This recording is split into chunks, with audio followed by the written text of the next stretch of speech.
Hello, everyone. Welcome back to Oculi Rebus. This is your host, Mike Ellis, with the Mike Ellis Experience, the MEE, up here on the 13th floor.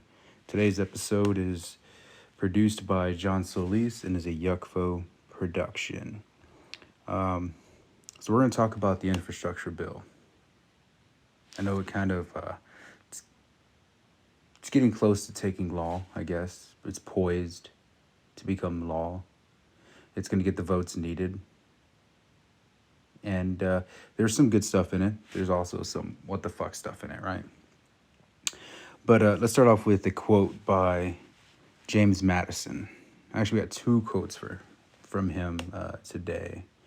The first one: I cannot undertake to lay my finger on that article of the Constitution which granted a right to Congress of expending on objects of benevolence the money of their constituents.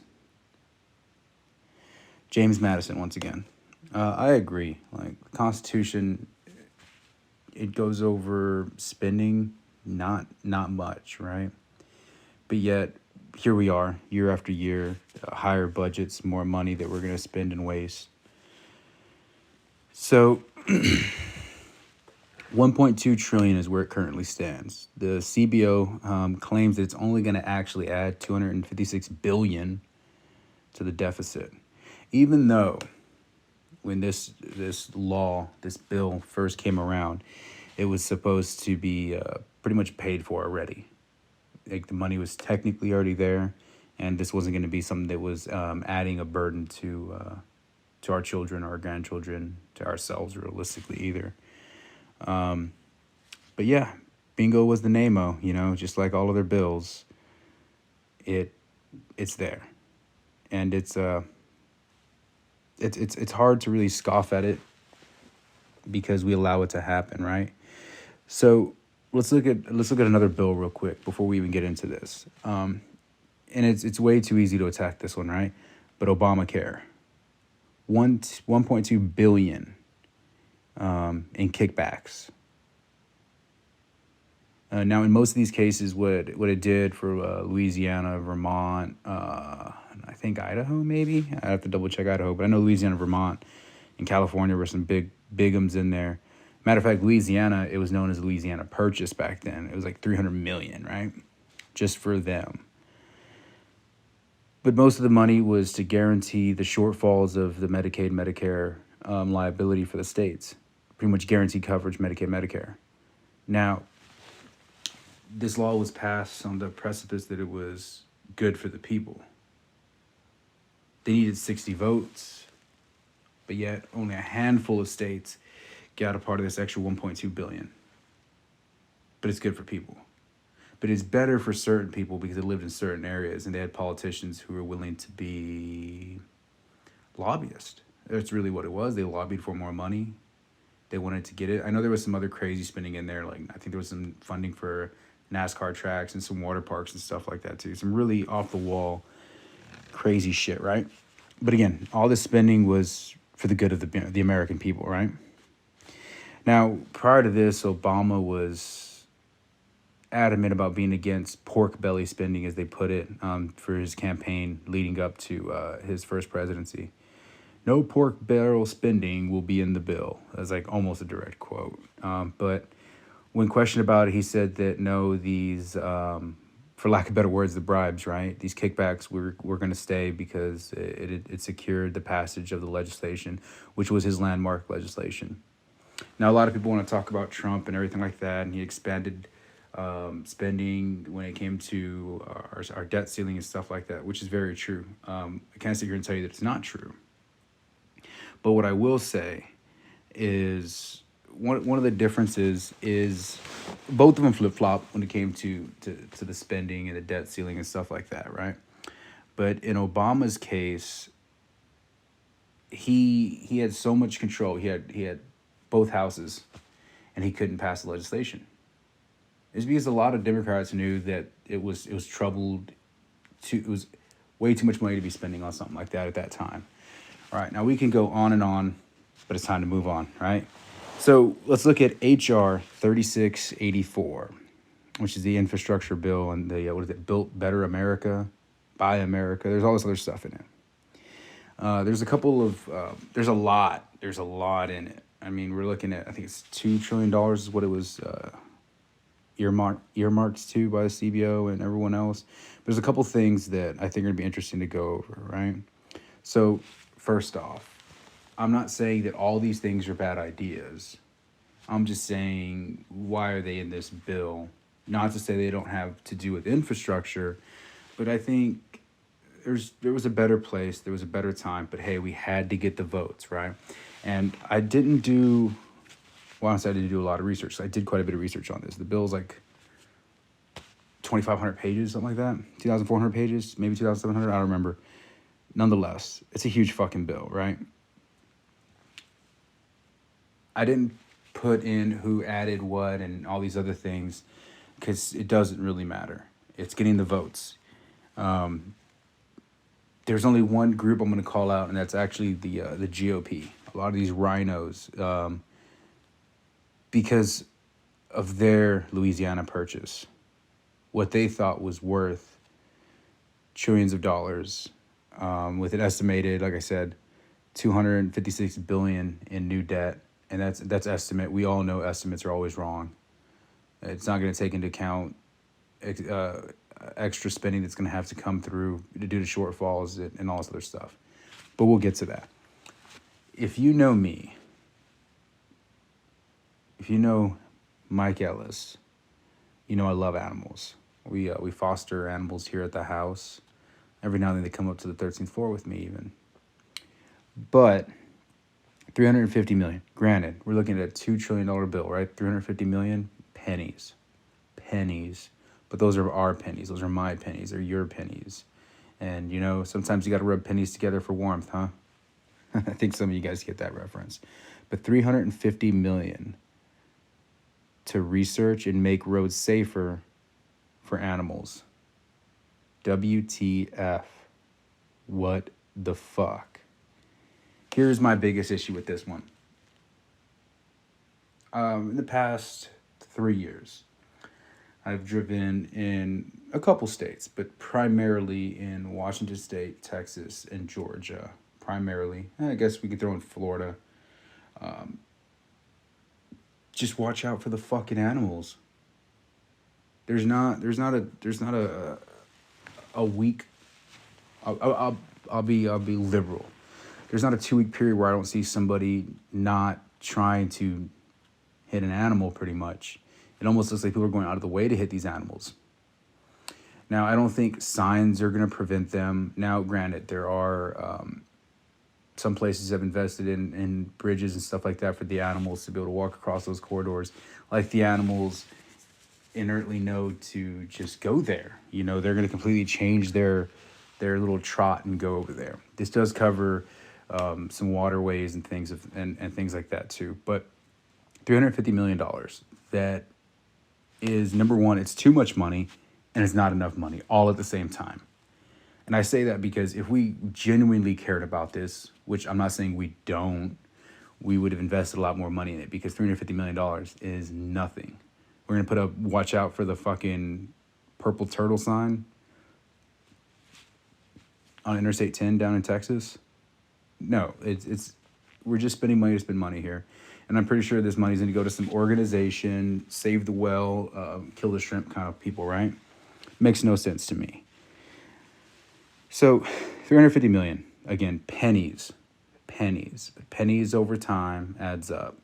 There's not a lot of real verbiage when it comes to how to qualify for these grants, and how there's no real plan. It's almost like a pilot program. It's kind of, we're going to throw some money at it and see what sticks and see if anything comes out of it. What I actually think is going to happen, you can quote me on this one. Quote Mike Ellis, right? Some stupid state somewhere, maybe California, is going to put up some signs, or they're going to put up all these other things. It's going to lead to either people dying or more animals being killed. One of the two, that's what's going to happen. Why? Because we're stupid, and that's what we do. Now let's talk about John Ossoff for a minute. I heard him on the radio. I think it was the radio or the news, something like that. I don't remember if it was national or what, or if it was just a soundbite. But he was bragging about securing, I think he said, now don't quote me on this, but I want to say it was around like 23 million for Hartsfield Jackson Atlanta Airport, right? Something like that, whatever it's called. The Atlanta Airport. It's fucking huge. Biggest airport by population use amounts. I mean, millions of people fly in and out of there a year. It's an international airport. It is a massive airport.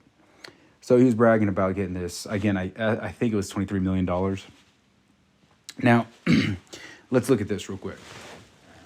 Airports get their money from the tickets being sold, city taxes, state taxes. They also get some federal money, and then they have all that money they get from those McDonald's that charge you $10 for a dollar menu burger. So they get all this money that rolls in, right? And yet, to coin a phrase from George Carlin, you know, the church can't handle their money, and it seems like the airports, not the airlines, but the airports can't handle their money. And here's a case in point. There was $124.5 million already being invested as of 2021. I think it was announced early this year. Maybe it was 2020. I could be wrong, but between last year and this year, let's go with that. For the expansion of Concourse T, that was already going to be done. $124.5 million. Now, if you've never been to these huge metropolitan airports, they have all these amenities. They have all these crazy things in them, right? We could probably scale back on some of what we have there. You know, there's loud stereos blaring everything. There's so much decoration. There's so much artwork. There's all these other things. I'm not saying we don't need some of that stuff to help pass the time while we're there, but come on, where's that money coming from?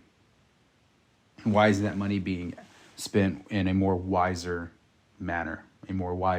Excuse me. Maybe public education. Maybe it's because they want us to stay stupid and be happy at this non-Van Gogh painting that's in there that some 4-year-old kid did that was auctioned off for charity, and some guy paid $3 million for it. And then the airport decided, you know what? This kid's impoverished. We're going to pay $5 million for it. I don't know. I doubt that's what happens, but that's what happens, right? So, airports. Now, I've been to some really small, shitty airports too. That's not to say that they couldn't use a little bit more money, but why Atlanta's getting $30 million when they're just investing $124.5 million? Now, yeah, everyone should be treated equally, right? Well, sadly, that's not how it works. The smaller cities, the smaller states, maybe they need more of that money.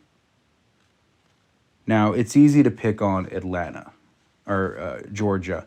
In this case, we're picking on it because it is the busiest airport year after year in North America. So with that kind of volume comes that kind of money. Now, Georgia itself, Brian Kemp, he is a Republican most of the time. He was on the record recently saying $75.5 billion in tax surplus was available for the great state of Georgia. And he wanted to return some of that money to the people. The Democrats and the liberal left here said, no, not so fast. We're going to put it to state parks and stuff like that. I'm not against investing into state parks, but $75 billion. Now, granted, they're not going to invest $75 million or billion, into all the parks. They're going to hold on to some of that for reserves, rainy day fund money and stuff like that. 100%, I get it. But $75 billion, and you couldn't scar away, $30 million for an airport that's already bringing in so much revenue, so much money, so much tax dollars to the Atlanta metro area, to the entire greater state of Georgia. You're telling me you couldn't find it? $75.5 billion says you can. Now, there's other states that are in the same thing. I know Texas had a tax surplus. I actually think California may have actually had one for the first time in God knows how long, which I don't expect that to stay with as many people leaving due to how much they're being taxed. I guess that's why they have a tax surplus. But I looked up on a .org airline website. I don't have it here in the show notes, I don't think. Maybe I can put a link in the podcast or whatever. But it was pretty much saying that out of the top 10 airports, 5 of the states are dealing with surpluses. But yet I'm pretty sure almost every one of these airports is going to get some of that moolah, some of our hard-earned taxpayer money. Or for you people that are on welfare, not because you need to be, I do support you if you need to be on welfare, but for those people who choose to be on welfare, for your easy tax dollars, because it's non-taxable, so you have to pay for it at the end of the year, right? So states are the same. There's 50 of them. We should all be equal, but we're not, and for rightful reasons. Different demographics, different populations, different traffic. Every state is a valuable state to the union. They offer different things, and in turn, they should be treated differently. I don't expect North Dakota, for example, to be receiving $30 billion for airlines. Not many people travel there. Not many people will travel from it. Not to say that people don't, go to and from, but it's just not Atlanta. It's not Dallas. It's not Houston. It's not California. It's not LA. It's not San Francisco. It's not New York. It's not these huge mecca cities. All right, so we just need to figure out where we're going to spend money and how we're going to spend it. But nonetheless, $124.5 million already being spent on Concourse T, plus an additional $30 million thanks to America and the HR 3684 infrastructure bill. So the next person we're going to hit up is Amtrak, right? So I am going to go on a little rant for Amtrak. Just have to. Their CEO makes $450,000 a year. Now, hold on. I got to digress, right? I do think CEOs should be paid their fair share of the money. I think CEOs offer a higher level of experience and expertise in a chosen field, and board of directors should also be paid for what is deemed marketable to retain them. But Amtrak CEO, $450,000. This is for a company that is state-owned. All the stock is reserved into the federal government. And as of 2020, their budget was $5.4 billion.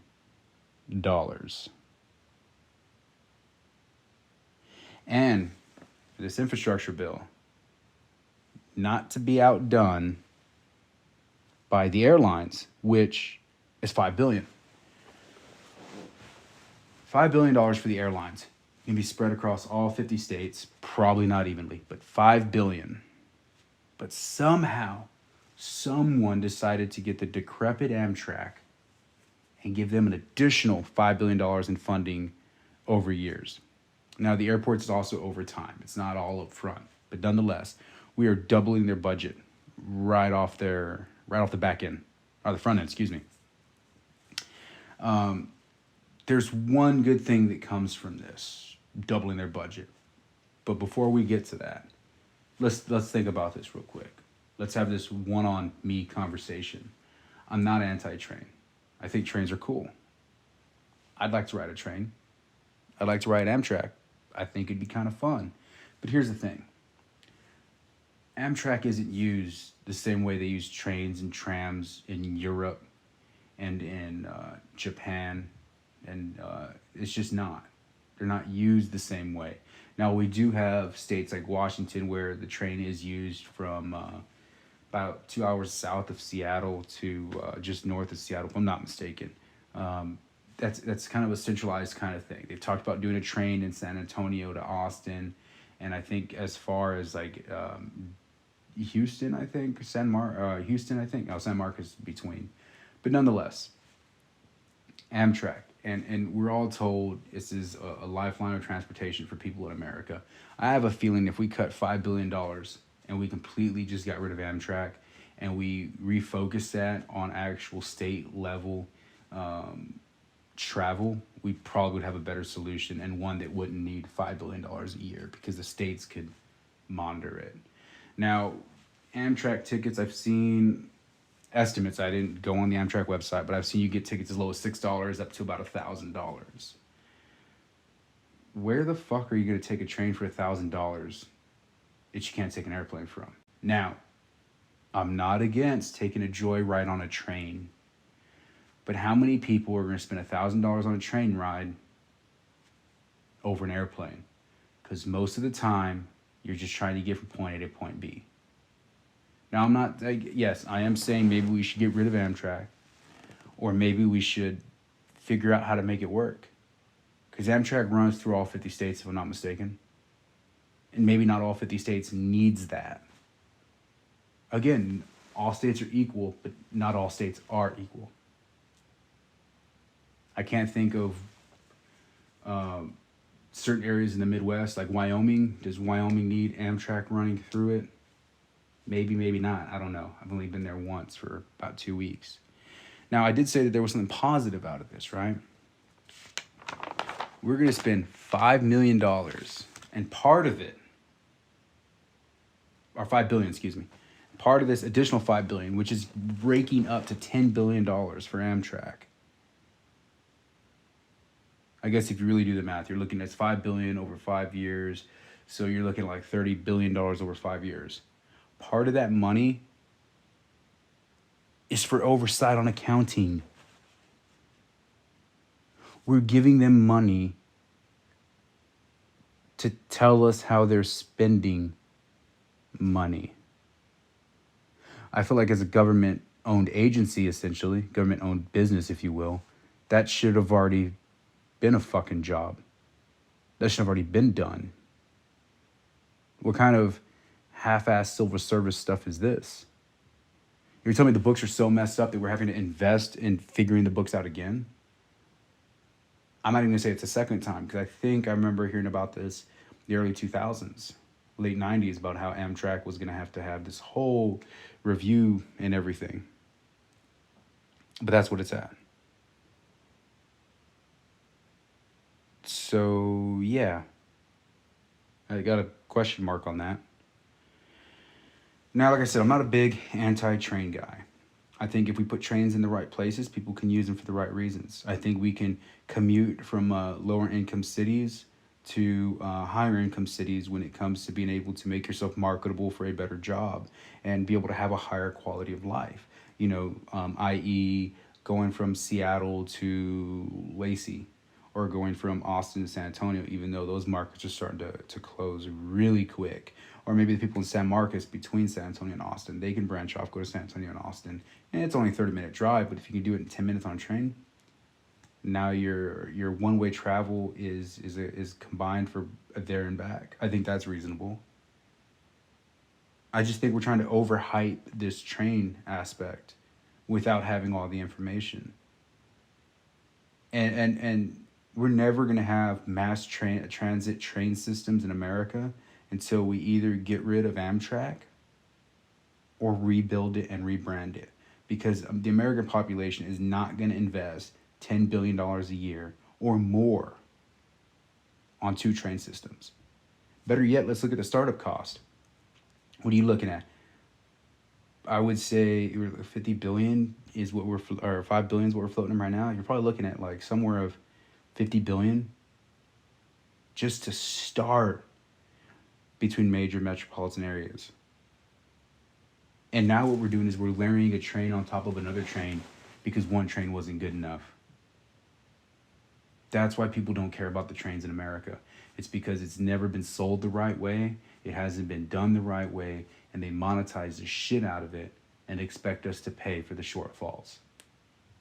It's a failure of leadership, it's a failure of accountability, and it's a failure of marketing, really. So, all right, next we have 125 million for research. 125 million in research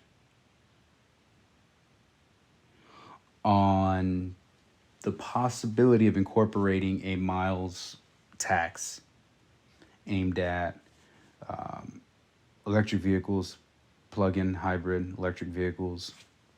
And honestly, with the new administration's statute of emissions and mile per gallon regulation, it's coming to a market there soon too. They got to make up for that lost money from the fuel, right? Or do they? let's think about this real quick. So, electricity already has a 5% value added tax. Plus, some states have state tax, city tax, county tax, local tax, however you want to word it. They're already taxing the crap out of it, right? Now, the electric companies of America, some are owned by the government and some are private entity kind of things. In 2019, saw 400 billion in revenue. This is public and private combined. 400 billion. That's crazy. That's a lot of money for what is considered to be a cheap source of energy and electricity. So gas federally sits at 18.4 cents per gallon. That doesn't include any county, city, state tax. I think there's caps in certain areas as to how much it can be taxed. But think about that. 18.4 cents plus all these other fees. I remember seeing in Washington, it was a combined like 42 cents, I think. I could be misspeaking, but 42 cents a gallon. For every 2 gallons, that's almost $1. You put 20 gallons in your tank, that's $10 going straight to Uncle Sam. At different levels, of course. You got Cousin Sam, Uncle Sam, Grandpa Sam, Grandma Sam, Auntie Sam. Everyone's got their own Sam that needs the money. So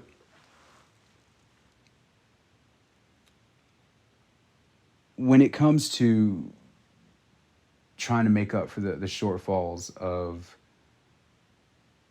the tax from gas, they want to tax for the mile you drive. There's a couple issues with that. Number one, now granted, miles per gallon in a vehicle with the sales tax, it's not fair. It's really not. You can get one car that gets 50 miles to the gallon, and so you're paying less in taxes. Now, if you get a hybrid that, say, only costs $20 to charge and you get 500 miles out of it, versus another older battery or something like that that's $20 to charge, but you only get 250 out of it. The miles are the miles. That's the only good thing on it. So 500 miles versus 250. But then you also have to look at the fact that there's that value-added tax on electricity. Plus, you're also probably paying a tax when you use any of the infrastructure that's out there in the public. Whether if you're paying for it, for a kilowatt per hour or however it's charged, you're already going to be taxed on it, depending on where it's done. Or the entity that's putting it there is already going to be taxed on it, so it's going to be part of the fixed costing. Now, I have seen that there's different rates. If it's a busier time of the day, the rate's going to go up. If it's a slower time of the day, the rates are going to go down. Business dictates the price. Supply and demand, typical commerce, right? Typical capitalism, supply and demand. Excuse me. But why do we got to tax miles per driven when you could allow people to just drive? If you're so worried about it, then why did you want to make vehicles more fuel efficient? Why did you want to cut back on the fuel? Is it because it's bad for the environment? Or is it because a lot of these politicians have money in these green companies, these companies that make the batteries? Or is it a combination of everything? But at the end of the day, you realized, well, shit, now we have no more money to line our pockets with. That's right, politicians. That's what this is. We are subjugating the people of America to pay more taxes because you said, hey, this is a better alternative and it's going to be cheaper for you. It's going to be cheaper for the average American. But yet what you're going to do is you're going to charge us. You're going to charge us more. We're already being charged for the electricity, just like we're already being charged for the fuel. There's not a supplementary fuel charge. Now, there was talks of doing carbon footprint tax. There has been talks in the past about regulating, levying a tax on how much you drive in your vehicle. It's not about fixing the shortfalls of fuel. That's the bullshit story. That's the lie. Because they tried to do this in the past with fuel. When people used to consume more fuel in the average vehicle, theoretically. All it is to see how much they can get you to pay and how much they can spend. Everyone's so worried about education, all these other things, right? Here's a little known fact. A lot of school districts pay their bills late. If they paid them on fucking time, maybe they would need less money. Or let's go to the fact that most of the schools were closed all last year. There should have been a lower electricity bill. There should have been a lower water bill. They weren't paying for food. I know all this other stuff, right? All of these extra programs and everything. Yes, they did have to invest in the infrastructure to do online schooling, but there was also federal government money for that. Everybody wants to spend. Nobody wants to look at where the money's going to come from until we absolutely need it, i.e., hey, raise your taxes, everybody. Or, hey, look, we're just going to help these people out a little bit. What's 1 more % sales tax? They like to sit there and break it up. Oh, higher tax bracket, lower tax bracket. To me, it's all the same. We're all getting fucked. So, that's a whole nother tangent I can go on, ladies and gentlemen, boys and girls, children of all ages. Now, let's look at my biggest issue. So earlier at the beginning of the podcast, I did go over how we had these states for Obamacare. And Obamacare is not the first one. It's just the best one to go to because it's kind of a recent one that had some outlandish bureaucracy, pork belly, money that was being just thrown at it just to get it passed, just so the Democrats can say, we passed this under the name of the Democratic Party, which they struggled to do when they had the majority. We can get into the whole, if it was a tax or a fine thing later. That's a whole other argument as well. But you had these Democrats who said, well, I need 300 million. I need 110 million. I need 50 million. I remember one of the Democrats said that his biggest mistake was being paid first. He should have held out. He would have had that Louisiana deal, that 300 million. That is the mindset of these fucking politicians, these greedy bastards. Maybe someday I'll be a politician and I'll be a greedy bastard. But until then, I'm going to judge them this way. I'm kidding, everybody. If I did, it's the people. It's the constituents, right?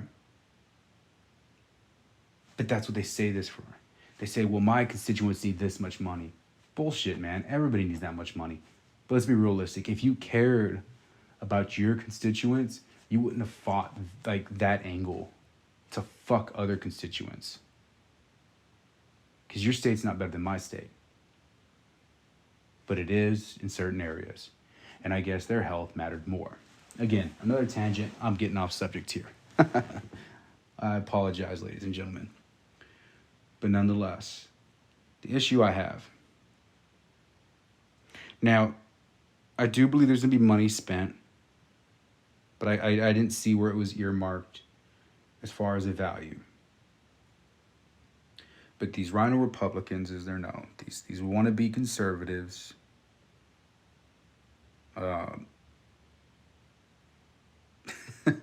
there was a couple of good guys in there, but this blows my fucking mind. This is what they asked for, right? This is what got some votes right here. They want research that's due, I think it's 90 days after the legislation gets signed into law. I think 90 days. They want to know what was the cost of the Keystone Pipeline? What was the cost in jobs? And what was the cost in taxpayer money? As far as how much more does it cost taxpayers now that we don't have the Keystone Pipeline? That was it. Well, a little bit more to it, but that was There was that. In an infrastructure bill, we couldn't fund the Keystone Pipeline. In an infrastructure bill, we couldn't turn on our oil again. We just asked, well, not we, but we did as a country.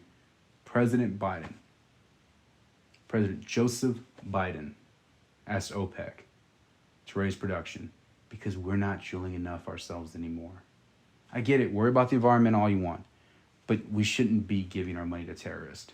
We shouldn't be giving our money to countries that don't give a shit about the environment. If we're going to do it, we do it here. We do it better. That's always been the American way. At least is what we've tried to project as the American way. We fall short, and that's fine. It's how we dust ourselves off. How they gave Russia the ability to drill their own fucking oil. We'll drill more of their own oil. So there was that. Then we also want to look at the battery problem when it comes to EVs and PHEV vehicles, right? Your electric vehicles. They want to know what the cradle to the grave cost is, as far as like the carbon footprint, how we're going to dispose of, like how much of a waste it is. And I think that's a phenomenal thing that we do need to figure out, but it doesn't take a $2 trillion bill to get done. That should have been something that, I would like to think Texas would have just paid for that. Just to talk shit, because Texas can. Although they got Elon Musk there, but he also recycles his batteries. So there's also that. So there's that. And then China is mentioned twice. The one was for the header, the other one is for the actual language of the bill. They want to know, they want research into essentially the slave jobs in China when it comes to producing the stuff for the electric vehicles, for the EVs and the PHEVs. They want the information out there about that, which I think is good. We put way too much reliance in China. As I sit here on device made in China, I get it. It's fucking double standard, right? But it is what it is in that world. But the fact that we knowingly do this, and I hate that I do it. I have an iPhone. I have AirPods. This shit's made in China by some dude probably jumped off the bridge at the end of the building at the end of the day because he didn't meet the quota. Don't act like you other people with these other brands are any better. They all work in shit conditions for the most part. But that's it. This is stuff that I feel like college kids could have done for a master thesis. Well, my master thesis, I'm going to do it on the destructive value of electric vehicle batteries over the course of 50 years. That sounds like a decent thesis. I'm going to do my thesis on the legalization of inhumane human abuse that the Chinese project on its people due to American superiority and needing fancy iPhones. That sounds fucked up, but hey, it works, right? Or here's another one. We're going to do a master thesis on the value of these coal jobs, these oil jobs in America, and how at its core they do push the entire industry forward. Because in that episode a couple weeks back, we keep moving forward because that's what we do. We're curious people. However it was, I don't have the fucking quote in front of me. But you get the idea. So, back to Mr. Madison, James himself. His second quote: "Charity is no part of the legislative duty of the government." Which is true. Bills, well, they passed these spending bills into law. It's crazy because to us, laws, us peons, laws are different. Laws are things we can and can't do. But to politicians, laws are, how do we spend this money? How do we guarantee money being spent?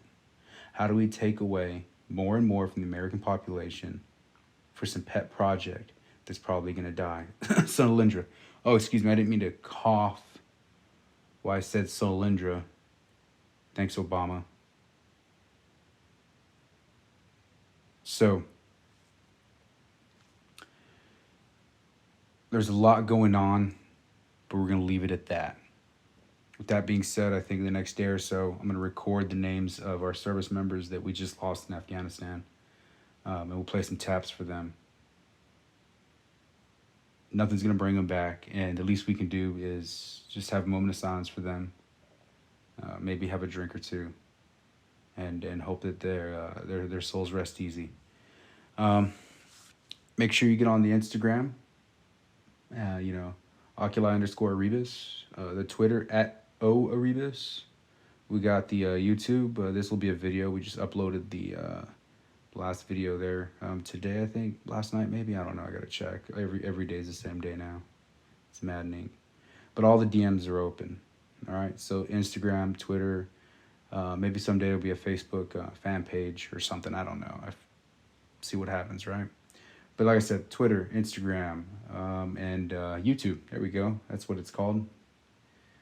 Feel free to give us a like, share, and a retweet. Make sure you share this with your friends and your family, even the ones that will hate my guts for the things that I've said. But in typical fashion, I can go on and on, but it's time to move on. Mike Ellis, out.